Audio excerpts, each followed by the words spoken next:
नमस्कार, मी उमेश घोंगडे. आजच्या बखरनामामध्ये आपण बोलणार आहोत महापालिकांच्या ज्या निवडणुकीची चर्चा सर्वच राजकीय कार्यकर्त्यांमध्ये सुरू झाली आहे. खरं तर राज्यात अजून सत्ता यायची आहे. मुख्यमंत्रीपदी देवेंद्र फडणवीस यांचं नाव जवळपास निश्चित झालं आहे, पण त्याची जी औपचारिक घोषणा, औपचारिक प्रक्रिया अद्याप बाकी आहे.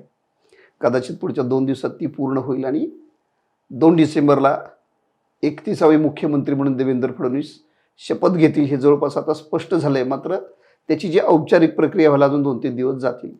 मात्र गेल्या 3-4 दिवसापासून एक नवा विषय राज्यात सुरू झाला, विशेषतः राजकीय कार्यकर्त्यांमध्ये त्याची प्रचंड चर्चा आहे. ते म्हणजे महापालिका, स्थानिक स्वराज्य संस्थांच्या निवडणुका. महाराष्ट्रामध्ये काही ठिकाणी 2 वर्ष, काही ठिकाणी 4 वर्ष, काही ठिकाणी तब्बल 5-5 वर्ष महापालिकेच्या निवडणुका झालेल्या नाहीत. जिल्हा परिषदा, पंचायत समित्या, नगर परिषदा आणि बहुसंख्य महापालिका यांच्या निवडणुका होणं बाकी आहे. खरं तर या ज्याला मिनी विधानसभा म्हटलं जातं, अशा ह्या सगळ्या निवडणुका आहेत.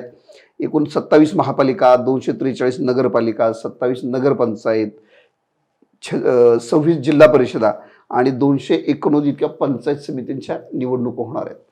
मी मगाशी बोलताना म्हटलं की मिनी विधानसभा खरोखरच ग्राउंडवरती, जमिनीवरती काम करणारा जो स्थानिक पातळीवरचा राजकीय कार्यकर्ता असतो त्यासाठी या अगदी ग्रामपंचायतीपासून नगरपालिका, जिल्हा परिषदांच्या ज्या निवडणुका असतात त्या खूप महत्त्वाच्या असतात. राजकीयदृष्ट्या एक संवेदनशील विषय असतो सर्वच राजकीय पक्षांसाठी, कारण साऱ्याच राजकीय पक्षांचे जे कार्यकर्ते असतात त्यांच्या काहीतरी राजकीय इच्छाकांक्षा, महत्त्वाकांक्षा असतात. सगळ्यात महत्त्वाचं काय तर गेले काही वर्ष राज्यात निवडणुका झालेल्या नाहीत. अनेक महापालिकांमध्ये, अनेक नगरपरिषदांमध्ये, अनेक जिल्हा परिषदांमध्ये निवडणुकाच झालेल्या नाहीत.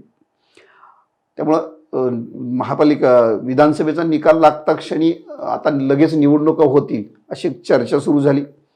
वास्तविक या क्षेत्रातल्या काही तज्ज्ञांशी बोलायचा मी प्रयत्न केला. त्यांच्याकडनं जी माहिती मिळाली त्यानुसार जरी आपल्याला वाटत असलं तरी राज्यात लगेच निवडणुका होण्याची शक्यता दिसत नाही आहे. त्याची कारणं अनेक आहेत. एक म्हणजे या संदर्भातल्या ज्या याचिका आहेत, ओबीसी आरक्षणाला आक्षेप घेणाऱ्या याचिका असतील, ओबीसी आरक्षणाला म्हणजे ओबीसी आरक्षणामधलं रिझर्वेशन याच्या संदर्भातल्या काही याचिका आहेत. अशा वेगवेगळ्या प्रकारच्या जवळजवळ 2 डझन याचिका आहेत ज्या सुप्रीम कोर्टामध्ये, सर्वोच्च न्यायालयामध्ये ज्याची सुनावणी एकत्रितरित्या होणार आहे. त्याची सुनावणी झाल्यानंतर राज्य सरकार प्रभाग रचना नव्यानं करणार की जुनीच प्रभाग रचना त्या महापालिकांमधली ठेवणार, प्रभाग रचना झाल्यानंतर आरक्षणाचं काय, या सगळ्या संदर्भातला निर्णय व्हायला म्हणजे एकतर सर्वोच्च न्यायालयाचा या संदर्भातला निर्णय येणं आणि मग त्याच्यावरती राज्य सरकारनं प्रभाग जुने नवे, त्याची रचना, आरक्षण, त्याच्यावरचे आक्षेप, ही जी सगळी कायदेशीर प्रक्रिया आहे ती मोठी आहे. त्यामुळे लगेच जानेवारी-फेब्रुवारीमध्ये महापालिका निवडणुका होईल असं जे कोणी म्हणतंय तर तशी प्रत्यक्ष शक्यता दिसत नाही आहे. कदाचित या निवडणुका एप्रिल-मेच्या पुढेही जाऊ शकतात. सुप्रीम कोर्टामध्ये जी काही याचिका सुरू आहेत एकत्रित याचिकांवरचा निर्णय, तर तो निर्णय झाल्यानंतर राज्य सरकारनं त्यावर तातडीनं ज्या काय उपाययोजना करायच्या आहेत त्या करणं, त्याच्यावरती याद्या प्रसिद्ध होणं, आरक्षण जाहीर होणं, त्याच्यावरचे आक्षेप येणं, अशा सगळ्या ज्या काय प्रक्रिया आहेत त्याला बऱ्यापैकी ती सगळीच प्रक्रिया त्या अर्थानं वेळखाऊ आहे.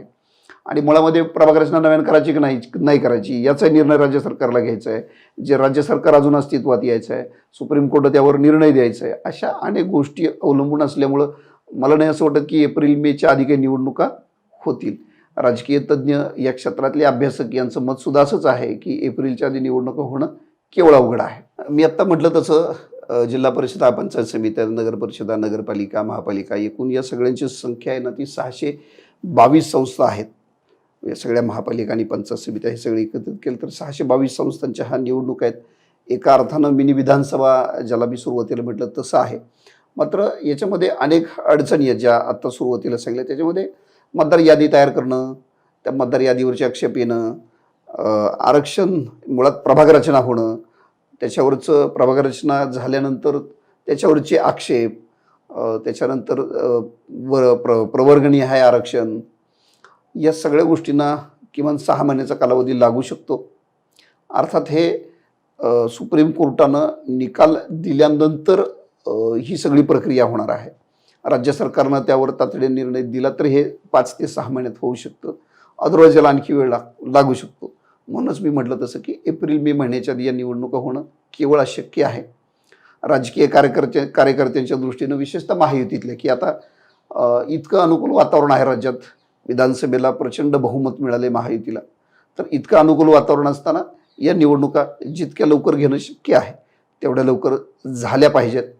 सर्वच राजकीय कार्यकर्त्यांना विशेषतः आता जे महायुतीचे जे कार्यकर्ते स्थानिक पातळीवर काम करणारे त्यांचा मधला जो आत्मविश्वास आहे तो प्रचंड वाढला आणि प्रत्येकाच्या एक आशा पल्लवित झाल्यात की आपण नगरसेवक होऊ किंवा जिल्हा परिषद सदस्य होऊ, पंचायत समित्यांचे सदस्य होऊ.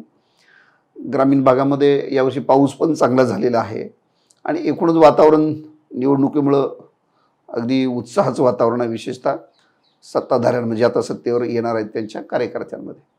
त्यामुळे निवडणुका सत्ताधाऱ्यांच्या कार्यकर्त्याला निवडणुका लगेच हव्या आहेत आणि जे विरोधात आहेत, ज्यांचा या निवडणुकीमध्ये पराभव झालेला आहे, या महाविकास आघाडीचे जे पदाधिकारी आहेत, जे कार्यकर्ते आहेत स्थानिक पातळीवरचे, त्यांच्यामध्ये फारसा उत्साह दिसत नाही आहे. कारण पक्षाचा अत्यंत दारुण पराभव झाला आहे आणि त्यामुळं कदाचित निवडणुका त्यांच्या दृष्टीनं लांबल्या तरी चालतील अशी त्यांची बाजूची परिस्थिती आहे.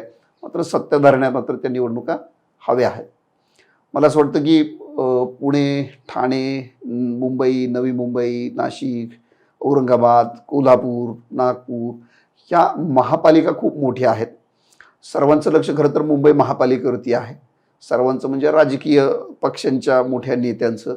महाराष्ट्राची विधानसभा जिंकल्यानंतर मुंबई महापालिका जिंकायची आणि मुंबई महापालिकेतनं देखील उद्धव ठाकरेंना हद्दपार करायचं, हीच एकनाथ शिंदे आणि मला वाटतं भाजपची सुद्धा ह्या दोघांची एकत्रितपणे आता जे काही राहिलेलं आहे, जी काही महत्त्वाकांक्षा राहिली आहे ती एवढीच आहे की शिवसेनेला, उद्धव ठाकरेंना मुंबई महापालिकेतनं हद्दपार करायचं. अर्थात यालाही वेळच लागणार आहे, कारण मी म्हटलं तसं या सगळ्या प्रक्रियेला निकाल दिल्यानंतर सुप्रीम कोर्टात राज्य सरकारचं म्हणणं आता सादर करणं बाकी आहे. राज्य सरकारची भूमिका, त्यांचं म्हणणं सादर केल्यानंतर सुप्रीम कोर्टात त्याच्यावरती निर्णय होईल आणि तो निर्णय झाल्यानंतर पुन्हा पुढची प्रक्रिया जी मगाशी मी विषद केली ती व्हायला साधारणपणे 5-6 महिने लागतील. त्यामुळे महाराष्ट्रामध्ये मिनी विधानसभेचा किती गवगव असला, किती आता निवडणुका होतील असं किती म्हटलं तर त्या निवडणुका आता लगेच होण्याची शक्यता नाही. जानेवारी-फेब्रुवारीमध्ये तर त्या बिलकुल होण्याची शक्यता नाही. त्या ज्या निवडणुका आहेत ते कदाचित एप्रिल-मे नंतर होईल. हा सगळा सोपस्कर पार पडल्यानंतरच होईल. तोपर्यंत राजकीय कार्यकर्त्यांना जसं काही महापालिकांमध्ये कोल्हापूर महापालिका आहे जवळपास 5 वर्ष झाली, काही जिल्हा परिषद आहेत निवडणुका झालेल्या नाही आहेत 5-5 वर्ष. पुणे महापालिका आहे 22 नंतर महापालिकेत निवडणुकच झालेली म्हणजे 2 वर्ष पूर्ण झालेली आहेत. तर अशा अनेक महापालिका जिल्हा परिषदांमध्ये जसं 2 वर्ष 5 वर्ष कार्यकर्त्यांना वाटच बघावी लागली नगरसेवक जिल्हा परिषद सदस्य होण्यासाठी, तसं आतासुद्धा आणखी 6 महिने किमान वाट बघणंच या कार्यकर्त्यांचे नशिबी आहे. तूर्त राज्यात नवं सरकार, नवं मंत्रिमंडळ, नवे मुख्यमंत्री आल्यानंतर या सगळ्याला गती मिळेल. तोपर्यंत आपण आणि कार्यकर्ते यांनी स्थानिक स्वराज्य संस्थांच्या निवडणुकांची वाट बघणं इतकंच करू शकतो. या व्हिडिओमध्ये आपण आता इथंच थांबूया. धन्यवाद. हा व्हिडिओ जर आपल्याला आवडला तर बखरला लाईक करा, सबस्क्राईब करा आणि शेअर करा. धन्यवाद. समाजकारण, प्रशासन आणि राजकारणातल्या अचूक विश्लेषणासाठी बखर लाईव्हच्या सोशल मीडिया प्लॅटफॉर्म्सना लाईक, फॉलो आणि सबस्क्राईब करा.